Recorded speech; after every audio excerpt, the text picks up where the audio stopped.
በኦርቶዶክስና በጴንጤ መካከል ሌላው ልዩነት ምስጢረ ቁርባን፣ የአምላክ ስጋን መብላት ደሙን መጠጣት።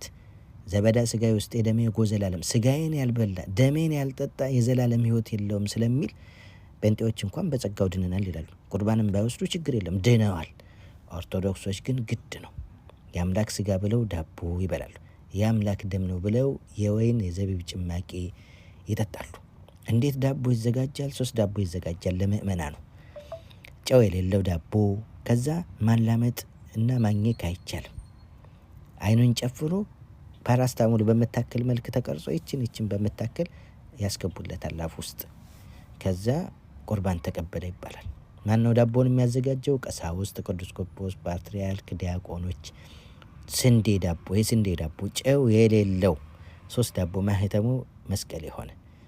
ከዛ ስራዬ ቄስ ስጋውን ያከፋፍላል፣ ስራዬ ዲያቆን የአምላክ ደም ነው ብሎ የወይን ጭማቂ ወይንም የዘቢብ ጭማቂ ያከፋፍላል።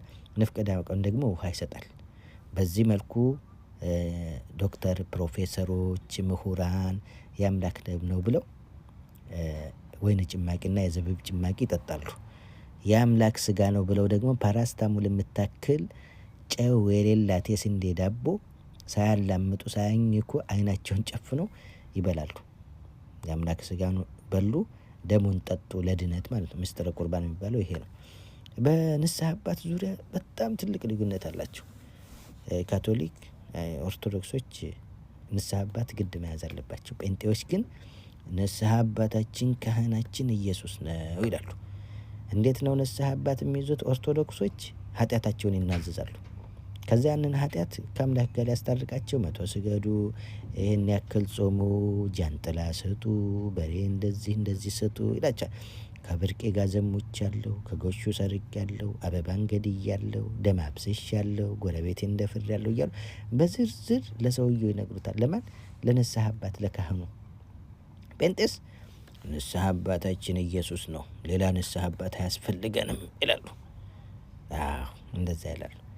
ኃጢአትን ራሱ ኃጢአተኛም ስለሆነ እና ኃጢአትን የሚደብቅ ደግሞ አይድንም ስለሚሉ ኦርቶዶክስ ኃጢአትን በዝርዝር ነው የምትናገረው።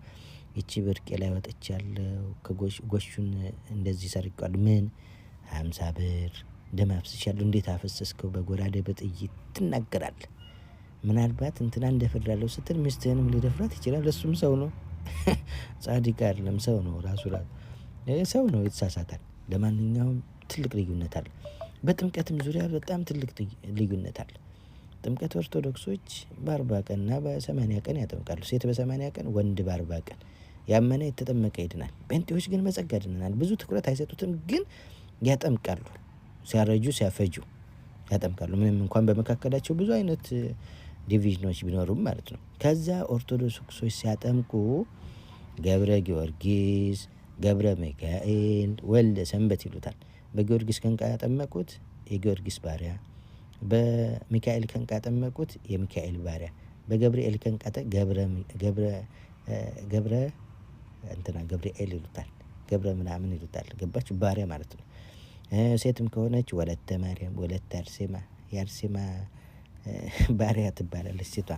እና ወልደና ወለተ እየተባለ ይሰየምላቸዋል፣ ስም ይዛሉ። የምን የንስሐ ስምሽ ምንድን ነው ሲባል ሊደግሙባት ያን ንስሐ አባት ይዘው እንትን ይሉባታል። ጥምቀት ያድናል። ሲመቻቸው ያጠምቃሉ። ያመነ የተጠመቀ አምነው ነው የሚጠምቁት ማለት ጴንጤዎች ግን በጸጋው ድነናል። ችግር የለም። ኢየሱስ ጌታ ነው ተብሎ በጸጋው ድነናል። እና ለማንኛውም የቀዳርም ጥምቀት አለ፣ ሌሎችም ጥምቀት አሉ፣ ተያያዥ ጥምቀቶች ማለት ነው። እና ይህን ይመስላል ባጭሩ ትልቅ ልዩነት አለ በቅዱስ ቁርባን፣ በጥምቀትም በንስሐ አባትም ዙሪያ። ንስሐ አባት ካህኑ ኢየሱስ ነው ይላሉ። ንስሐ አባት ኢየሱስና ተራሰው አንድ አይደለም። በቃ ሁለቱ የተለያዩ ናቸው። በጣም ትልቅ ልዩነት አላቸው። እዛ ጌታና አምላክ ነው ይላሉ፣ ዞር ብለውም ካህንም ነው ይባላል። እና በጣም ብዙ ነው ውስጡ፣ ጥቅንጥቅ ነው። ስላሴ ግራ ታጋባለች። ሚስጥረ ስላሴ የተባለችው ለዚያ ነው።